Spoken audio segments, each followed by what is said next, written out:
ಮಾಡ್ತಿದ್ದಾರೆ ಅಂದರೆ ಪ್ರತಿದಿನದ ಅವರ ಹೇಳಿಕೆಗಳು, ಅವರ ಇನ್ವಾಲ್ವ್ಮೆಂಟ್ ನೋಡಿದಾಗ ಸಾರ್ವಜನಿಕವಾಗಿ ಹಿಂದೆ ನಾವು ಹಿರಿಕೇಳರು ಆಡುಮುಟ್ಟದ ಸೊಪ್ಪಿಲ್ಲ ಅಂತೇವೆ. ಆ ರೀತಿ ಈಗಿನ ನಮ್ಮ ಗೃಹ ಸಚಿವರು ಚರ್ಚೆ ಮಾಡದೇ ಇರತಕ್ಕಂಥ ಸಬ್ಜೆಕ್ಟ್ಗಳೇ ಇಲ್ಲ ಇವತ್ತು. ಎಲ್ಲದರಲ್ಲೂ ನಾನು ಪಾರದರ್ಶಕವಾದಂಥ, ಪರಿಶುದ್ಧವಾದಂಥ ನಡವಳಿಕೆಯಿಂದ ಇರತಕ್ಕಂಥವನು ಅಂತಕ್ಕಂಥದ್ದನ್ನು ಪ್ರತಿನಿತ್ಯ ಹೇಳ್ತಕ್ಕಂಥದ್ದು ನೋಡಿದ್ದೇನೆ. ಇತ್ತೀಚೆಗೆ ಈ KPSCಯ ಹಗರಣ ಬಹುಶಃ ನಮ್ಮ ರಾಜ್ಯಕ್ಕೆ ಅದೇನೋ ಆ KPSCಯ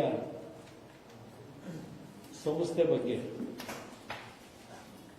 ಒಂದು ರೀತಿ ಸಾರ್ವಜನಿಕವಾಗಿ ಯಾವುದೇ ರೀತಿಯ ಆ ಸಂಸ್ಥೆ ಬಗ್ಗೆ ವಿಶ್ವಾಸ ಇಲ್ಲ.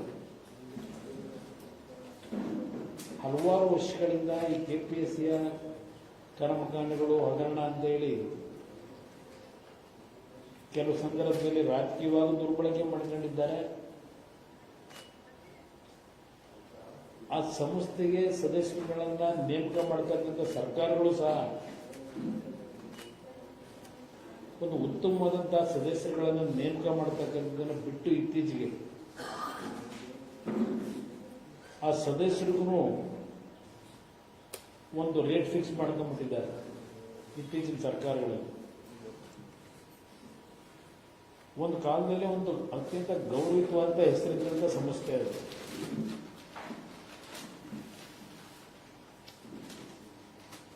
ಆ ಸಂಸ್ಥೆ ಬಗ್ಗೆ ಹಲವಾರು ಉತ್ತಮವಾದಂತಹ ಸದಸ್ಯರುಗಳು ಕೆಲಸ ಮಾಡಿರ್ತಕ್ಕಂಥದ್ದು ನಮ್ಮ ಪೂರ್ವಿಕರ ಇತಿಹಾಸದಲ್ಲಿ ಕಾಣಲಿಕ್ಕೆ ಸಾಧ್ಯ ಇದೆ. ಆದರೆ ಇತ್ತೀಚಿನ ದಿನಗಳಲ್ಲಿ ಒಂದು ಜಾತಿ ಹೆಸರಿನಲ್ಲೋ ಇಲ್ಲ ಆ ಸದಸ್ಯತ್ವಕ್ಕೆ ನೇಮಕ ಮಾಡಬೇಕಾದ್ರೆ ಹಣ ನಿಗದಿ ಮಾಡಿ ಸರ್ಕಾರಗಳು ನೇಮಕ ಮಾಡತಕ್ಕಂಥದ್ದು, ಈ ರೀತಿಯಲ್ಲಿ ಹಂತ ಹಂತವಾಗಿ ಆ ಸಂಸ್ಥೆಯನ್ನ ಕಲುಷಿತಗೊಳಿಸಿರತಕ್ಕಂಥದ್ದು, ಆ ಸಂಸ್ಥೆಯ ಬಗ್ಗೆ ವಿಶ್ವಾಸ ಮೂಡದೇ ಇರತಕ್ಕಂಥದ್ದಕ್ಕೆ ಕಾರಣ ಪ್ರಮುಖವಾಗಿ ಸರ್ಕಾರವೇ ಅಂತಕ್ಕಂಥದ್ದನ್ನು ನಾನು ನೇರವಾಗಿ ಹೇಳಲಿಕ್ಕೆ ಬಯಸ್ತೇನೆ. ಪಾಪ ನಿನ್ನೆ ದಿನ ಹೇಳಿದ್ದಾರೆ, ನಮ್ಮ ಆಡುಮುಟ್ಟದ ಸೊಪ್ಪಿಲ್ಲದೆ ಇರ್ತಕ್ಕಂಥ ಪ್ರಿಯಾಂಕಾ ಕೃಪಾಪೋಷಿತ ಮಂಡಳಿ ಈಗ ನಡೀತಾ ಇರತಕ್ಕಂಥದ್ದು ಎಲ್ಲ ವಿಷಯಗಳು ಪಾಪ ನಿಂತಿದ್ದಾರೆ. ನಿನ್ನೆ ಅವರು ಹೇಳ್ತಾರೆ,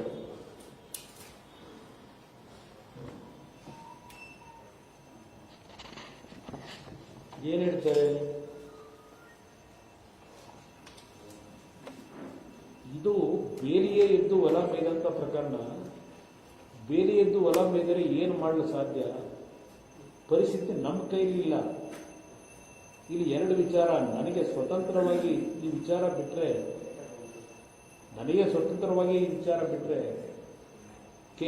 KPSCನ ರದ್ದು ಮಾಡ್ತೀನಿ. ಅದು ಸಂವಿಧಾನಾತ್ಮಕವಾಗಿಯೇ ಮಾಡಬೇಕಾಗುತ್ತದೆ, ಹೊಸ ಕಾನೂನು ತರಬೇಕಾಗ್ತದೆ. ಕಾನೂನು ಮಾಡುವವರು ನಾವೇ. ಹೌದಪ್ಪ, ಕಾನೂನು ಮಾಡೋದು ನೀವೇ. ನಾವೇ ನೀವು ಅಂದ್ರೆ ನಾವು ಅಂದ್ರೆ ಸರ್ಕಾರ ನಡೆಸರೆ ಕಾನೂನು ಮಾಡೋದು ಜನಪ್ರತಿನಿಧಿಗಳು. ನೀವು ಹೇಳೋದು ಒಪ್ತೀನಪ್ಪ. ಇಲ್ಲಿ ಈ ಲೇಟೆಸ್ಟ್ ಒಂದು ಹೇಳ್ತೀನಿ ಮೊದಲಿಗೆ. ಯಾರೋ ಜ್ಞಾನೇಂದ್ರ ಕುಮಾರ್ ಇವತ್ತು ಈ ಗೃಹ ಸಚಿವರಿಗೆ ಕೇಳ್ತೇನೆ, ಏನ್ ಹೇಳಿಕೆ ಕೊಡ್ತೀರಿ? ಮಾಧ್ಯಮದಲ್ಲಿ ನಾಪತ್ತೆ ಆಗಿಲ್ಲ ಅಂತಕ್ಕಂಥ ಸುದ್ದಿ ಬಂತು. Jnanendra Kumar officer, controller, examination controller ಅವರಿಗೆ ಕಳೆದ 2 ವರ್ಷದಿಂದ ಇರಬಹುದು. ಈ ವ್ಯಕ್ತಿ ಯಾವಾಗ ಇಡಿ ರೈಡು ಇದೆಲ್ಲ ಶುರುವಾಯಿತು, ಯಾವಾಗ ಇದು ಉದ್ಭವ ಆಗಿದ್ದೆ ಹಾಗೆ ಯಾರೋ ಒಬ್ಬ ಮಂಜುನಾಥ್ ಅಂತ ಯಾರೋ ವ್ಯಕ್ತಿ 80 ಲಕ್ಷ ರೂಪಾಯಿ ಡಿಮ್ಯಾಂಡ್ ಇಟ್ಟಿದ್ದಾರೆ ಈ ಪಶುವೈದ್ಯಕೀಯ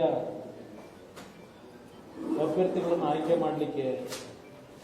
40 ಲಕ್ಷ ಅಡ್ವಾನ್ಸ್ ಕೇಳಿದ್ದಾರೆ, 80 ಲಕ್ಷ ಫಿಕ್ಸ್ ಆಗಿದೆ ಅಂತಕ್ಕಂಥದ್ದು ಆ ವ್ಯಕ್ತಿಯ ಒಂದು ಆಪಾದನೆ ಏನಿದೆ. ಆ ಆಪಾದನೆ ಬಂದ ನಂತರ ಇಡಿಯವರು ಸಡನ್ ಆಗಿ ಈ ಕೇಸ್ನ ತಗೋತಾರೆ. ಯಾವಾಗ ದುಡ್ಡಿನ ವ್ಯವಹಾರ ಪ್ರಾರಂಭ ಆಯಿತು ಅಂತ ಆಗ ಈ ವ್ಯಕ್ತಿ ನಾಪತ್ತೆ ಆಗಿದ್ದಾನೆ ಅಂತಕ್ಕಂಥದ್ದು ಸಾರ್ವಜನಿಕವಾಗಿ ಚರ್ಚೆ ಪ್ರಾರಂಭ ಆಯಿತು. ಏನ್ ಹೇಳಿದ್ರು? ಫಸ್ಟ್ ಹೇಳ್ತಾರೆ ಅವರು ತಂದೆ ಹುಷಾರಿಲ್ಲ, ಅವ್ರ ತಂದೆನ ನೋಡೋದಕ್ಕೆ ಹೋಗಿದ್ದಾರೆ, ಪರ್ಮಿಷನ್ ತಗೊಂಡು ಹೋಗೋರೆ ಅಂತ ಹೇಳ್ತಾರೆ. ಇವರೇ ಹೇಳೋದು, ತಂದೆ ನೋಡಲು ಹೋಗಿದ್ದಾರೆ. ಜ್ಞಾನೇಂದ್ರ ಕುಮಾರ್ ನಾಪತ್ತೆ ಆಗಿಲ್ಲ, ನನಗೆ ಅವರು ದೂರವಾಣಿ ಕರೆ ಮಾಡಿದ್ದರು. ಅವರ ತಂದೆಗೆ ಅನಾರೋಗ್ಯದ ಹಿನ್ನೆಲೆಯಲ್ಲಿ ನೋಡಲು ಊರಿಗೆ ಹೋಗಿದ್ದಾರೆ, ಇನ್ನೆರಡು ದಿನಗಳಲ್ಲಿ ವಾಪಸ್ ಆಗಲಿದ್ದಾರೆ ಎಂದು ಗೃಹ ಸಚಿವ ಪ್ರಿಯಾಂಕ ಖರ್ಗೆ ಸ್ಪಷ್ಟಪಡಿಸಿದ್ದಾರೆ.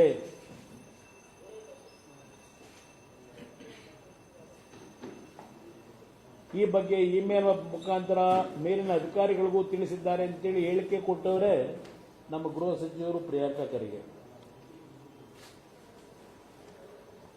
ಇದ್ಯಾವತ್ತು ಹೇಳಿದ್ರು?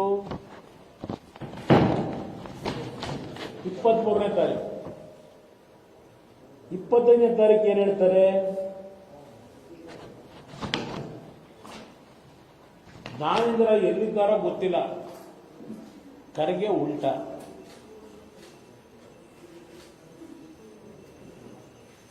ಜ್ಞಾನೇಂದ್ರ ಎಲ್ಲಿದ್ದಾರೋ ಗೊತ್ತಿಲ್ಲ.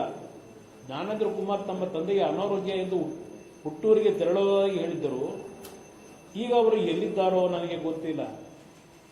ಮತ್ತೆ ಈ ಗೃಹ ಇಲಾಖೆ ಯಾಕ್ರೆ ನಡೆಸ್ತಾ ಇದ್ದೀರಿ? ಇವರು ಬಂದ ಮೇಲೆ ಏನು ಪ್ರತಿದಿನ ಹೇಳಿಕೆಗಳು. ಗೃಹ ಇಲಾಖೆ ಸ್ವಚ್ಛ ಮಾಡಿಬಿಡ್ತೀವಿ, ನಮ್ಮ ಸರ್ಕಾರ ಯಾರನ್ನೂ ರಕ್ಷಣೆ ಮಾಡುವ ಪ್ರಶ್ನೆ ಉದ್ಭವಿಸುತ್ತಿಲ್ಲ. ಇದು ರಕ್ಷಣೆ ಅಂತ ಕರೀತಿರೋ ಈ ಎರಡು ಹೇಳಿಕೆ ನೋಡಿದಾಗ ಇವರು ಕೇಳಿ ಊರಿಗೆ ಹೋಗೋರೆ ಅಂತ ಹೇಳ್ತಾರೆ. 23ನೇ ತಾರೀಕು ನನ್ನ ಗಮನಕ್ಕೆ ಬಂದೇ ಹೋಗಿದ್ದಾರೆ ಅಂತಾರೆ. 25ನೇ ತಾರೀಕು ಹೇಳ್ತಾರೆ ನನಗೆ ಎಲ್ಲೋಗೋರೋ ಗೊತ್ತಿಲ್ಲ.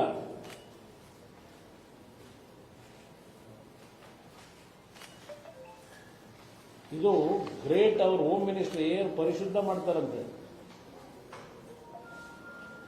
ಎಂತ ಇದು ಪರಪ್ ನಗರದ್ದು ಒಂದು ವಾರ ರಿಲೇ ಮಾಡಿಸಿದ್ದು. ರಾಜ್ಯದಲ್ಲಿ ಯಾರ್ಯಾರ ಧ್ವನಿನ ಹೇಗೆ ಅಡಗಿಸಬೇಕು ಅಂತ ಹೇಳಿ ನೀವು ಹೊರಟಿದ್ದೀರಿ ಅನ್ನೋದು ನನಗೆ ಗೊತ್ತಿದೆ. ಈ ರಾಜ್ಯ ಸರ್ಕಾರ ಕೇಳಲಿಕ್ಕೆ ಬಯಸ್ತೀನಿ, ಯಾವ ರೀತಿ ನೀವು ಧ್ವನಿ ಅಡಗಿಸಬೇಕು ಅಂತ ಹೇಳಿ ನಿಮ್ಮ ಸರ್ಕಾರದ ವಿರುದ್ಧ ಚರ್ಚೆ ಮಾಡೋರ ಬಗ್ಗೆ ಸಾರ್ವಜನಿಕವಾಗಿ ಹಲವಾರು ವಿಷಯಗಳನ್ನ ತಾಳೆ ಹಾರಿಸಿ ಧ್ವನಿ ಅಡಗಿಸಬೇಕು ಅಂತ ಏನು ಹೊರಡ್ತೀರಿ?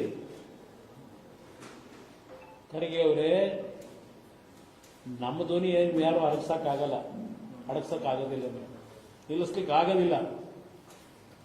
ನೀವು ಎಷ್ಟು ಸಮರ್ಥರಿದ್ದೀರಿ ಇದೊಂದು ಹೇಳಿಕೆ ಪ್ರಾರಂಭಿಕವಾಗಿ ನಿಮ್ಮ ಮುಂದೆ ತರ್ತಾ ಇದೆ. ಈ ಸರ್ಕಾರದಲ್ಲಿ ಕಳೆದ 3 ವರ್ಷದಲ್ಲಿ 4 ಇಲಾಖೆಗಳ ನೇಮಕಾತಿ ನಡೆದಿದೆ.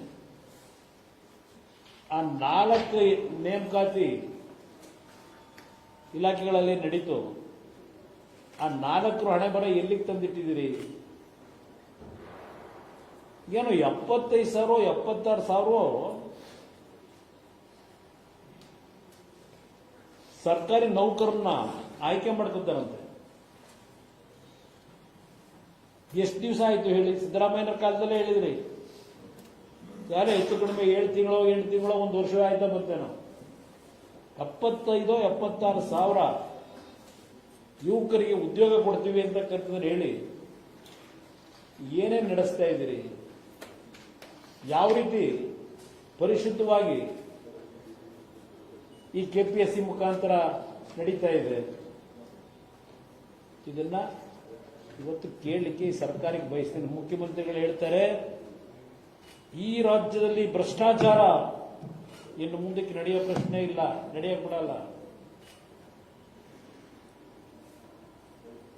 ಲಂಚದ ಪ್ರಶ್ನೆನೇ ಇಲ್ಲ. ಅದಕ್ಕೆ ಕಾಯ್ದೆ ಬೇರೆ ತಂದಿಲ್ವಂತ ತಿನ್ನುವೆ. ಇಲ್ಲೆಲ್ಲ ಖರ್ಗೆ ಅವ್ರು ಹೇಳಿದ್ ನೋಡಿದೆ, ಪ್ರಿಯಾಂಕಾ ಖರ್ಗೆ. ಪಾಪ ಆ ಖರ್ಗೆ ಅವ್ರದ್ದು ಹೇಳಲ್ಲ, ಪ್ರಿಯಾಂಕಾ ಖರ್ಗೆ ಹೇಳಿದ್ರು, ಭ್ರಷ್ಟಾಚಾರ ಕಾಯ್ದೆ ಇನ್ನು ನಾವು ಪಾಸ್ ಮಾಡೋಕ್ಕಾಗಿಲ್ಲ, ತರಬೇಕು. ಯಾವ ಕಾಯ್ದೆ ತಂದು ಏನ್ ಮಾಡ್ತಿರ್ರಿ? ಈ ದೇಶದಲ್ಲಿ ನೋಡ್ತಾ ಇದ್ದೀನಿ ನಾನು, ಎಷ್ಟೆಷ್ಟು ಹೊಸ ಹೊಸ ತಿದ್ದುಪಡಿಗಳನ್ನು ತಂದು ಎಷ್ಟರ ಮಟ್ಟಿಗೆ ನಿಮ್ಮ ಪಾರದರ್ಶಕತೆ ನಿಮ್ಮ ಆಡಳಿತದಲ್ಲಿ ನಡೆಸ್ಕೊಂಡ್ ಬರ್ತಾ ಇದ್ದೀರಿ ಅನ್ನೋದನ್ನು ನೋಡಿದ್ದೀನಿ ನಾನು. ಇವತ್ತು ನೇರವಾಗಿ ಪ್ರಿಯಾಂಕಾ ಖರ್ಗೆ ಅವರ ಇಲಾಖೆ ಹಿಂದೆ ಅವರು ಯಾವೊಂದು ಪಂಚಾಯತ್ ರಾಜ್ ಇಲಾಖೆನ ನಡೆಸ್ತಾ ಇದ್ದಾರಲ್ಲಪ್ಪ, rural development Panchayat Raj department, ಈಗ ಗೃಹ ಸಚಿವರಾಗೋದಕ್ಕಿಂತ ಮುಂಚೆ ಒಂದು ಹಿಂದೆ ಬಿಜೆಪಿ ಸರ್ಕಾರದಲ್ಲಿ 22 ಬಿಜೆಪಿ ಸರ್ಕಾರ ತಾನೇ ಇದ್ದಿದ್ದು, 3/9/2022 ಈ ಒಂದು ರೂರಲ್ ಡೆವಲಪ್ಮೆಂಟ್ ಪಂಚಾಯತ್ ರಾಜ್ ಇಲಾಖೆಯಲ್ಲಿ ಅಸಿಸ್ಟೆಂಟ್ ಎಕ್ಸಿಕ್ಯೂಟಿವ್ ಇಂಜಿನಿಯರ್ ಗ್ರೇಡ್ 1ಗೆ 3/9/22ಕ್ಕೆ ಒಂದು ನೋಟಿಫಿಕೇಶನ್ ಇಶ್ಯೂ ಮಾಡ್ತಾರೆ. ಅಸಿಸ್ಟೆಂಟ್ ಎಕ್ಸಿಕ್ಯೂಟಿವ್ ಇಂಜಿನಿಯರ್ಸ್ ನ ಸೆಲೆಕ್ಟ್ ಮಾಡಲಿಕ್ಕೆ ಅಂತೇಳಿ 16/6/23 ಮತ್ತು 2/7/23ಕ್ಕೆ ರಿಟರ್ನ್ ಎಕ್ಸಾಮಿನೇಷನ್ ನಡೆಸ್ತಾರೆ. ಆ ರಿಟರ್ನ್ ಎಕ್ಸಾಮಿನೇಷನ್ ಆದಮೇಲೆ 15/9/23 16/9/23 ಪರ್ಸನಾಲಿಟಿ ಟೆಸ್ಟ್ ನ ಕಂಡಕ್ಟ್ ಮಾಡ್ತಾರೆ. 15/9/23 ಮತ್ತು 16/9/23ಕ್ಕೆ ಪರ್ಸನಾಲಿಟಿ ಟೆಸ್ಟ್ ನ ಕಂಡಕ್ಟ್ ಮಾಡೋದು. 31/1/24ಕ್ಕೆ ಫೈನಲ್ ಸೆಲೆಕ್ಟ್ ಲಿಸ್ಟ್ ನ ಪಬ್ಲಿಷ್ ಮಾಡ್ತಾರೆ. ಇಲ್ಲಿ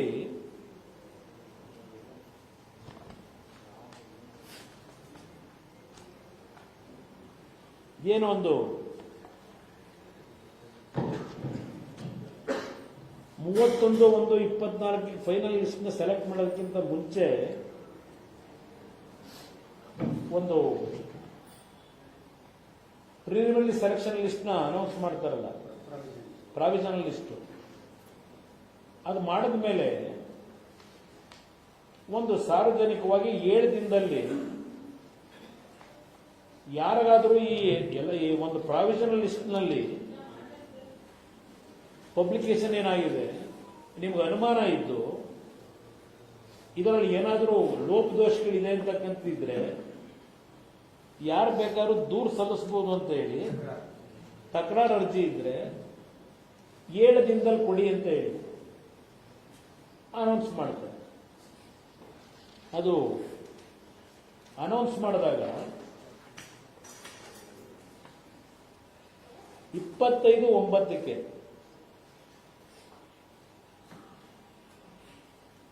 ಈ ಪ್ರಾವಿಷನಲ್ ಲಿಸ್ಟ್ ಆಗೋದು 22/9ಕ್ಕೆ 25/9ಕ್ಕೆ ಒಬ್ಬ ಆನಂದ್ ಎಸ್ ಸಿದ್ದಾರೆಡ್ಡಿ ಅಂತ ಹೇಳಿ ಕಾರ್ಯದರ್ಶಿ ಆಯೋಗದ ಕಾರ್ಯದರ್ಶಿಗಳೇನಿದ್ದಾರೆ ಅವರಿಗೆ ಒಂದು ತಕರಾರು ಅರ್ಜಿನ ಇಮೇಲ್ ಮುಖಾಂತರ ಸೆಕ್ರೆಟರಿ ಅವರ ಆಫೀಸ್ಗೆ 1 ಗಂಟೆ 11 ನಿಮಿಷಕ್ಕೆ ದೂರು ಸಲ್ಲಿಸ್ತಾರೆ. ಸಿದ್ದಾರೆಡ್ಡಿ ಅನ್ನೋದು ಆನಂದ್ ಎಸ್ ಸಿದ್ದಾರೆಡ್ಡಿ ದೂರು ಸಲ್ಲಿಸ್ದ. ಅವನೇನ್ ಹೇಳ್ತಾನೆ, ಆನಂದ್ ಎಸ್ ಸಿದ್ದಾರೆಡ್ಡಿ ಅಂತ ಹೆಸರು ದೂರು ಸಲ್ಲಿಸ್ದ.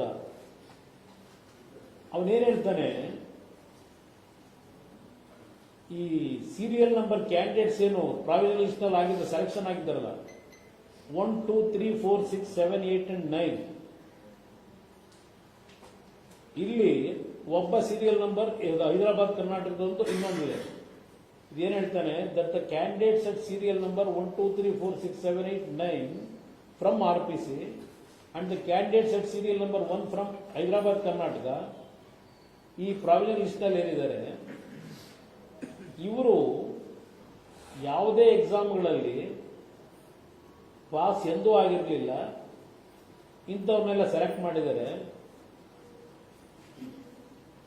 ಏನ್ ಹೇಳ್ತಾರೆ, list have scored very less marks in various examinations conducted during 2022 and 2023 but did not succeed in tampering OMR sheets, but however they succeed in tampering of OMR sheets in executive engineer, assistant executive engineer, rural development, water examination conducted by the commission on 2nd July 2023 and requested to cross-check the OMR sheets and CCTV footages of respective examination centers. ಈ CCTV footage OMR sheets ನ ಇವತ್ತು ನೀವು cross check ಮಾಡಬೇಕು ಅಂತಕ್ಕಂಥದ್ದು ಕೊಟ್ಟ complaint ನ 1, 2, 3, 4, 6, 7, 8, 9 ಇದು ಅವನು ಕೊಟ್ಟಿದ್ದು 25/9/23 3/10/25/9/2023 ಪ್ರಾವಿಷನಲ್ ಲಿಸ್ಟ್ ಆಗಿದ್ದು ಅನೌನ್ಸ್ ಮಾಡಿದ್ದು 22/9/23 22/9/23ಕ್ಕೆ ಇವನು 25/9/23ಕ್ಕೆ 2023ಕ್ಕೆ ಇವನು ದೂರು ಕೊಟ್ಟ. ಇದು ಕ್ಯಾಂಡಿಡೇಟ್ಗಳ ಬಗ್ಗೆ ಅವನು ಅನುಮಾನ ವ್ಯಕ್ತಪಡಿಸಿ OMR ಶೀಟ್ಗಳು ಇವೆಲ್ಲ ಚೆಕ್ ಮಾಡಬೇಕು ಅಂತ ಹೇಳಿ ಸಿಸಿಟಿವಿದು ಫುಟೇಜ್ ಏನಿದೆ ಎಕ್ಸಾಮಿನೇಷನ್ ಸೆಂಟರ್ಗಳಲ್ಲಿ ಅದನ್ನೆಲ್ಲ ಇಮ್ಮಿಡಿಯೇಟ್ ಆಗಿ ತಗೊಂಡು ಆಕ್ಷನ್ ತಗೋಬೇಕು ಅಂತ ಹೇಳ್ತಾನೆ. ಈ ಕಂಪ್ಲೇಂಟ್ ಅನ್ನ 3/10/2023ಕ್ಕೆ ಕರ್ನಾಟಕ ಲೋಕಸೇವಾ ಆಯೋಗದ ಮೀಟಿಂಗ್ನಲ್ಲಿ ಅಡಿಷನಲ್ ಅಜೆಂಡಾದಲ್ಲಿ ಸೇರಿಸಿ, ಅಡಿಷನಲ್ ಅಜೆಂಡಾ ನಂಬರ್ 5ರಲ್ಲಿ ಸೇರಿಸಿ 3/10/23ಕ್ಕೆ ಈ ಒಂದು ಇವನೇನು 25/9 ಕೊಟ್ಟ ದೂರ್ನ, ಆ ದೂರ್ನ ಆಧಾರದ ಮೇಲೆ 3ನೇ ತಾರೀಕು ಅಕ್ಟೋಬರ್ ತಿಂಗಳಿನಲ್ಲಿ 2023ಕ್ಕೆ ಕರ್ನಾಟಕ ಲೋಕಸೇವಾ ಆಯೋಗದ ಮೀಟಿಂಗ್ ಏನಿದೆ ಅದರಲ್ಲಿ ಅಡಿಷನಲ್ ಅಜೆಂಡಾದಲ್ಲಿ ನಂಬರ್ 5 ವಿಷಯ ಇದನ್ನೆಲ್ಲ ನೋಡಿ ಸೆಕ್ರೆಟರಿಗೆ ಎಕ್ಸಾಮಿನ್ ಮಾಡಿ ಈ ಸಿದ್ದಾರೆಡ್ಡಿ ಏನ್ ಕಂಪ್ಲೇಂಟ್ ಕೊಟ್ಟಿದ್ದಾನೆ ಈ ಒಂದು ಕಂಪ್ಲೇಂಟ್ ಸೆಕ್ರೆಟರಿಗೆ ಏನ್ ಹೇಳ್ತಾರೆ, ಯಾರು ಕಂಟ್ರೋಲರ್ ಆಫ್ ಎಕ್ಸಾಮಿನೇಷನ್ ಇದ್ದಾನೆ, ಇನ್ನೊಬ್ಬ IAS ಇರ್ತಾನಲ್ಲ, ಈಗ ಒಳಗೋನಲ್ಲ ಈಗ ಈ ಲಿಸ್ಟ್ ಅಲ್ಲಿ ಇಲ್ಲಿ ದಾರಿ ಇವನು ನೋಡ್ರಿ ಆಗಿ ಬೇರೆ ಇದ್ರು ಇನ್ನೊಬ್ಬ ಇಲ್ಲಿ, ಯಾಕೆಂದ್ರೆ ಇದು 6 ತಿಂಗಳಿಗೂ ಒಬ್ಬೊಬ್ಬರನ್ನ ಚೇಂಜ್ ಮಾಡ್ಕೊಂಡ್ ಬಂದವ್ರು. ಈ ಜ್ಞಾನೇಂದ್ರ ಕುಮಾರ್ನ ಒಂದು 2 ವರ್ಷ ಇಟ್ಕೊಂಡಿರ್ಬೇಕು. ಇವನು ಒಳಗೋನಲ್ಲ, ಅವನಲ್ಲ ಇನ್ನೊಬ್ಬಿರ್ತಾರೆ ಕಂಟ್ರೋಲರ್ ಆಫ್ ಎಕ್ಸಾಮಿನೇಷನ್. ಈ ಕಂಟ್ರೋಲರ್ ಆಫ್ ಎಕ್ಸಾಮಿನೇಷನ್ ಏನಿದ್ದಾನೆ ಅವನೇ ಕ್ವಶನ್ ಪೇಪರ್ಗಳನ್ನ ತಯಾರು ಮಾಡಿಸೋದು, ಎಲ್ಲಿ ಮಾಡಿಸೋದು, ಏನ್ ಮಾಡಿಸ್ಬೇಕು, ಅದನ್ನ ಕಂಟ್ರೋಲ್ ಹೆಂಗ್ ಇಟ್ಕೋಬೇಕು, ಹೆಂಗ್ ಕಲೆಕ್ಟ್ ಮಾಡಬೇಕು, ಸೀಲ್ ಹೆಂಗ್ ಮಾಡಬೇಕು, ಅದರದೆಲ್ಲ ಜವಾಬ್ದಾರಿ ಈ ಕಂಟ್ರೋಲರ್ ಆಫ್ ಎಕ್ಸಾಮಿನೇಷನ್ ಯಾವನಿರ್ತಾನೆ IAS ಆಫೀಸರ್ ಅವನ ಕೆಲಸ, ಕಸ್ಟೋಡಿಯನ್ ಅವನು. ಇಲ್ಲಿ ಈ ಸೆಕ್ರೆಟರಿಗೆ ಡೈರೆಕ್ಷನ್ ಕೊಡ್ತಾರೆ ಈ ಆಯೋಗದವರು, ಈ controller of examination in custodian ಇದ್ದಾನೆ, ಅವನ ಜೊತೆ ಚರ್ಚೆ ಮಾಡಿ ಈ ದೂರಿನ ಆಧಾರದ ಮೇಲೆ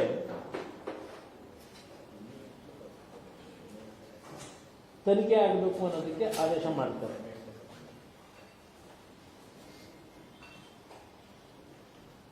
ಮತ್ತೆ ಇದೇ ಇಶ್ಯೂ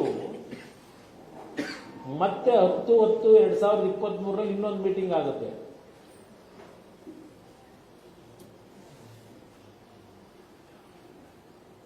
ಮತ್ತೆ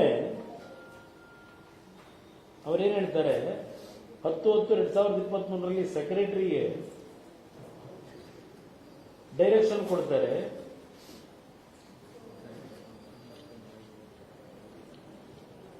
ಈ ಸಿಸಿಟಿವಿ ಫುಟೇಜಸ್ ಮತ್ತೆ recruitment batch number 1 information, relevant ಇನ್ಫಾರ್ಮೇಶನ್ಗಳು ಇದನ್ನ ಚೇರ್ಮನ್ ಮತ್ತು ಮೆಂಬರ್ಸ್ ಗಮನಕ್ಕೆ ತರಬೇಕು ಅಂತ ಹೇಳ್ತಾರೆ. 10/10/23 ಮೀಟಿಂಗ್ ನಲ್ಲಿ ಡಿಸ್ಕಸ್ ಮಾಡಿ. ಎಗೈನ್ 23/11/2023 ನವೆಂಬರ್ ತಿಂಗಳಿಗೆ ಅಜೆಂಡಾ ನಂಬರ್ 29 ಇಟ್ಟು ಅದರಲ್ಲಿ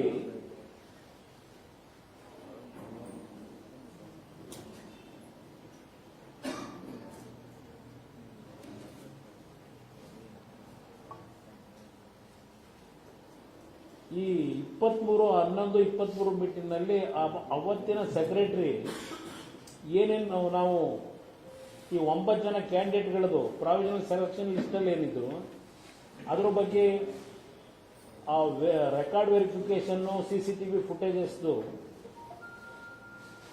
ಅದನ್ನ ಯಾವ ರೀತಿಯಲ್ಲಿ ನಾವು ಪ್ರಾವಿಷನಲ್ ಸೆಲೆಕ್ಷನ್ ಲಿಸ್ಟ್ ನ ಇವ್ರನ್ನ ವೆರಿಫೈ ಮಾಡ್ತಕ್ಕಂಥದ್ದಕ್ಕೆ ಎಲ್ಲ ಡೈರೆಕ್ಷನ್ ಕೊಟ್ಟಿದ್ದೀವಿ. ಅದು ಸೆಕ್ರೆಟರಿ ಜೊತೆನಲ್ಲಿ ಆ ಸ್ಟಾಫ್ಸ್ ಎಲ್ಲ ಏನಿರ್ತಾರೆ ಆ ಅಬ್ಜೆಕ್ಷನ್ ಎಲ್ಲ ವೆರಿಫೈಡ್ ಅಂತ ಹೇಳಿ, footages of some candidates are not available and representative of agency was secured and informed about this lapse and asked him to verify and submit the concerned CCTV footages ಅಂತಾರೆ. ಇಲ್ಲಿ 23 meeting ನಲ್ಲಿ ಈ secretary ಇವರು ಹೇಳ್ತಾರೆ CCTV footages availability ಇರಲಿಲ್ಲ, ಎಲ್ಲ ಮಗ್ಮಗ್ಗಾಗಿತ್ತು, ಅದೇನೋ ಆಗಿತ್ತು ಅಂತ ಕೊಟ್ಕೊಂಡವ್ರೆ. ಇದನ್ನ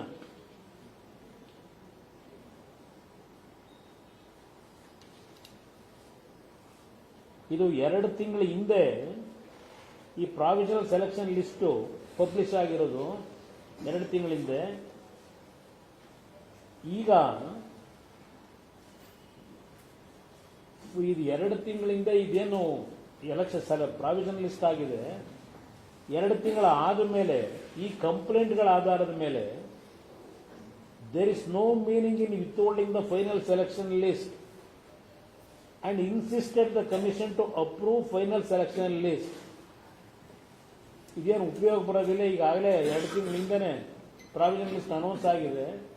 ಫೈನಲ್ ಲಿಸ್ಟ್ ತಡೆ ಹಿಡಿತಕ್ಕಂಥದ್ದು ಅನಾವಶ್ಯಕ. ಈಗ ಇದನ್ನು ಹೇಳಿ ಸೆಲೆಕ್ಷನ್ ಮಾಡೋದಕ್ಕೆ ಅಪ್ರೂವಲ್ ಕೊಡಬೇಕು ಅಂತ ಕೇಳ್ತಾರೆ.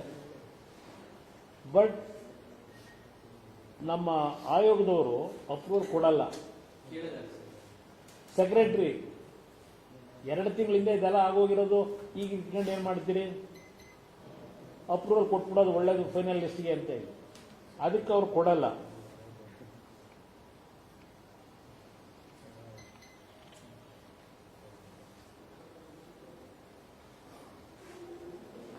ಇಲ್ಲಿ ಯಾವೊಂದು ಸಿಸಿಟಿವಿ ಫುಟೇಜಸ್ ಅವೈಲಬಿಲಿಟಿ ಇಲ್ಲ, ಕ್ಯಾಂಡಿಡೇಟ್ದು ಸಸ್ಪೆಕ್ಟ್ ಏನಿದೆ, ಅವರ ಪರ್ಫಾರ್ಮೆನ್ಸ್ ಮಾಡಿರ್ತಕ್ಕಂಥ ಅವ್ಯವಹಾರಗಳು ಅದೆಲ್ಲ ಇದ್ರೂ ಸಹ ಈ ಲಿಸ್ಟ್ ಮಾಡಬೇಕು ಅಂತ ಸೆಕ್ರೆಟರಿ ಅಲ್ಲಿ ತೀರ್ಮಾನ ತಗೊಂಡ್ಬಿಟ್ಟಿರ್ತಾರೆ. ಇಲ್ಲಿ ಆಮೇಲೆ ಈ 8/12/2023 ಈ ಮೀಟಿಂಗ್ ಆದಮೇಲೆ 28/11/23 ಮೀಟಿಂಗ್ ನಂತರ 8/12/23 ಮತ್ತೆ ಏನ್ ಮಾಡ್ತಾರೆ ಮೀಟಿಂಗ್ ನಲ್ಲಿ ಇದ್ರ ಬಗ್ಗೆ ಎನ್ಕ್ವೈರಿ ಮಾಡಲಿಕ್ಕೆ ಅಂತೇಳಿ 3 ಜನ ಮೆಂಬರ್ದು ಸಬ್ ಕಮಿಟಿ ಮಾಡ್ತಾರೆ ಕಮಿಷನ್ ಅಲ್ಲಿ. 3 ಜನ ಮೆಂಬರ್ದು ಸಬ್ ಕಮಿಟಿ ಮಾಡಿ, ಈ ಸಬ್ ಕಮಿಟಿಯವರು 13/12/2023 ಹಾಗೂ 20/12/2023 2 ಮೀಟಿಂಗ್ ಮಾಡ್ತಾರೆ. 2 ಮೀಟಿಂಗ್ ಮಾಡಿದ್ಮೇಲೆ ಇಲ್ಲಿ ಅಭ್ಯರ್ಥಿಗಳು ಸಲ್ಲಿಸಿರುವ ಆನ್ಲೈನ್ ಅರ್ಜಿ ಮತ್ತು ಪ್ರವೇಶ ಪತ್ರದೊಂದಿಗೆ ಫೇಸ್ ರೆಕಗ್ನಿಷನ್ ಡೇಟಾ ಪರಿಶೀಲಿಸಿ ತಾಳೆ ಮಾಡಲಾಗಿರುತ್ತದೆ. ಆದರೆ ಸಿಸಿ ಕ್ಯಾಮೆರಾ ಫುಟೇಜ್ ಲಭ್ಯವಾಗದೇ ಇರುವ ಅಭ್ಯರ್ಥಿಗಳ ವಿವರ ಈ ಕೆಳಗಂಡೆ ಎಲ್ಲ ಒಂದು ರಿಪೋರ್ಟ್ ಮಾಡ್ತಾರೆ. ಈ 3 ಮೆಂಬರ್ ಕಮಿಟಿ ಇದೆಯಲ್ಲ, ಅವರಿಗೆ ಅವತ್ತಿನ ಸೆಕ್ರೆಟರಿ ಕೋಆಪರೇಷನ್ ಕೊಡಲ್ಲ. 2 ಮೀಟಿಂಗ್ ಮಾಡಿರ್ತಾರೆ. ಅವ್ರು ಏನೇನು ಡಾಕ್ಯುಮೆಂಟ್ ಬೇಕು ಕಮಿಟಿ ಮುಂದೆ ಇಡಬೇಕು ಅಂತ ಹೇಳ್ತಾರೆ. ಇದು ಯಾವುದನ್ನು ಇಡೋದಕ್ಕೆ ಅವ್ರಿಗೆ ಕೋಆಪರೇಷನ್ ಕೊಡಲ್ಲ. ಈ ಕೋಆಪರೇಷನ್ ಕೊಡಲಿಲ್ಲ ಅಂತ ಹೇಳಿ ಇವರುಗಳು ನಾವಿಲ್ಲಪ್ಪ ಇದು ಸಬ್ ಕಮಿಟಿ ನಾವು ಇದು ತನಿಖೆ ಮಾಡೋದು ಇದ್ದೇನು ಅರ್ಥ ಇಲ್ಲ, ನಾವು ರಿಪೋರ್ಟ್ ಕೊಡ್ಲಿಕ್ಕೆ ಆಗೋದಿಲ್ಲ, ನಮಗೆ ಸೆಕ್ರೆಟರಿಯಿಂದ ಯಾವುದೇ ರೀತಿ ಕೋಆಪರೇಷನ್ ಇಲ್ಲ, ಅದರಿಂದ ನಾವೇ ಕಂಟಿನ್ಯೂ ಆಗೋದು ಉಪಯೋಗ ಬರಲ್ಲ ಅಂತ ಹೇಳಿ ಅವರು ಹೇಳ್ತಾರೆ. When the enquiry was in progress, the then secretary started acting against the interest of the commission, leading to serious confrontation. In view of the indifferent attitude of the secretary, the members of subcommittee informed the chairperson about their non-willingness to participate in the meetings till the secretary obeys, implement the decisions of the commission ಅಂದರು. ಇವರು secretary ನಮ್ಗೆ ಯಾವುದೇ ರೀತಿ support ಕೊಡ್ತಾ ಇಲ್ಲ, ಕೆಲಸ ಮಾಡಲಿಕ್ಕೆ ನಮ್ಗೆ ಯಾವುದೇ ರೀತಿ ಕೋಆಪರೇಷನ್ ಇಲ್ಲ, ಅವ್ರ ಇಂಡಿಫರೆಂಟ್ ಆಟಿಟ್ಯೂಡ್ ಏನಿದೆ ಆ ಹಿನ್ನೆಲೆಯಲ್ಲಿ ಚೇರ್ಮನ್ ಗಮನಕ್ಕೆ ಇದೆಲ್ಲ ತಂದು ಇದನ್ನ ಮುಂದುವರಿಸಲಿಕ್ಕೆ ನಮ್ಗೆ ಇಷ್ಟ ಇಲ್ಲ ಅಂತಕ್ಕಂಥದ್ದನ್ನ ಇವರು ಒಬ್ಬೆ ಮಾಡದೇ ಇದ್ರೆ ಇಷ್ಟ ಇಲ್ಲ ಅಂತ ಹೇಳಿದ್ರು. ಅದಾದ್ಮೇಲೆ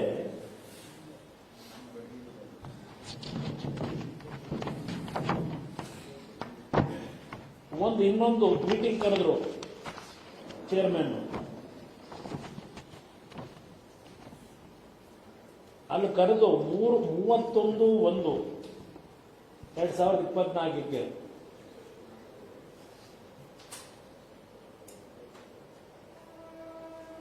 ಈ ಸೆಕ್ರೆಟರಿಗೆ ಚೇರ್ಪರ್ಸನ್ ಅಡ್ರೆಸ್ ಮಾಡಿ ಲೆಟರ್ ಬರೀತಾರೆ.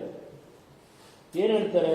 The chairperson white or letter dated 31/1/2024 addressed to the secretary and impliedly permitted the secretary to publish the final selection list subject to the decision of the subcommittee. ಈ ಒಂದು sub committee report ತಗೊಂಡ ನಂತರ subject to decision ಅಂತ ಹೇಳ್ತಾರೆ. ಅವ್ರು ಯಾವಾಗ final selection list ಬಗ್ಗೆ ಮುತುವರ್ಜಿ ವಹಿಸ್ಕೊಂಡು ಹೊರಟರು, subject to the decision of the sub committee final selection list ಅನ್ನ ಪಬ್ಲಿಷ್ ಮಾಡತಕ್ಕಂಥದಕ್ಕೆ ಚರ್ಚೆ ಆಗಿರುತ್ತಷ್ಟೇ. ಇದನ್ನೇ ಅಡ್ವಾಂಟೇಜ್ ತಗೊಂಡು 31/24 ಅಲ್ಲಿ ವಿತೌಟ್ ರಿಕ್ವೈರ್ಡ್ ಕೋರಮ್, ಅಲ್ಲಿ ಕೋರಮ್ಮು ಇರಲ್ಲ ಮೆಂಬರ್ಸ್ದು, ಈ ಅಜೆಂಡಾದನ್ನ ಫೈನಲ್ ಸೆಲೆಕ್ಷನ್ ಲಿಸ್ಟ್ ನ ಪಬ್ಲಿಷ್ ಮಾಡಿಬಿಡ್ತಾರೆ ವಿತೌಟ್ ಕಮಿಷನ್ ನ ಪರ್ಮಿಷನ್ ಇಲ್ಲ. ಅದು ಮಾಡಕ್ ಬರಲ್ಲ. ಸೆಕ್ರೆಟರಿ ಪ್ಲಸ್ ಕಮಿಷನ್ ಇಬ್ರು ಸೈನ್ ಹಾಕ್ಬೇಕು. ಆ ಲಿಸ್ಟ್ ಫೈನಲ್ ಮಾಡ್ಬೇಕಾರಲ್ವಾ ಸರ್? ಚೇರ್ಮನ್ ಪ್ಲಸ್ ಸೆಕ್ರೆಟರಿ ಇಬ್ಬರದು ಸೈನ್ ಇರಬೇಕು. Without the permission of the chairman ಈ ಎಮ್ಮನೆ ಸೈನ್ ಅದು ಆ ಸೆಕ್ರೆಟರಿ ಸೈನ್ ಹಾಕಿ ಕಳಿಸ್ತಾರೆ. ಏನ್ ಹೇಳ್ತಾರೆ selection list? The set meeting of the commission was conducted by excluding the chairman. That secretary acted in haste and forwarded the final selection list to the government for further action without getting approval of the commission. Commission approval illದೆ secretary government ಗೆ ಕಳಿಸಾಯಿತು. ಅದನ್ನು chief secretary ಕಳಿಸಿದ್ರು. Then chief ಸೆಕ್ರೆಟರಿಗೆ ಈ illegal action taken by the secretary ಇದೆಯಲ್ಲ, overruling the power of the commission, ಈ secretary ತರ ಎಲ್ಲ ಮಾಡಿದರೆ ಈ ಲಿಸ್ಟ್ ಅನ್ನ ವಿತೌಟ್ ಮಾಡಿ ಅಂತ ಹೇಳಿ ಚೀಫ್ ಸೆಕ್ರೆಟರಿಗೆ ಕಮಿಷನ್ ಇಂದ ಲೆಟರ್ ಹೋಗುತ್ತೆ. 1/2/2024 ಈ ಲೆಟರ್ ಹೋದ್ಮೇಲೆ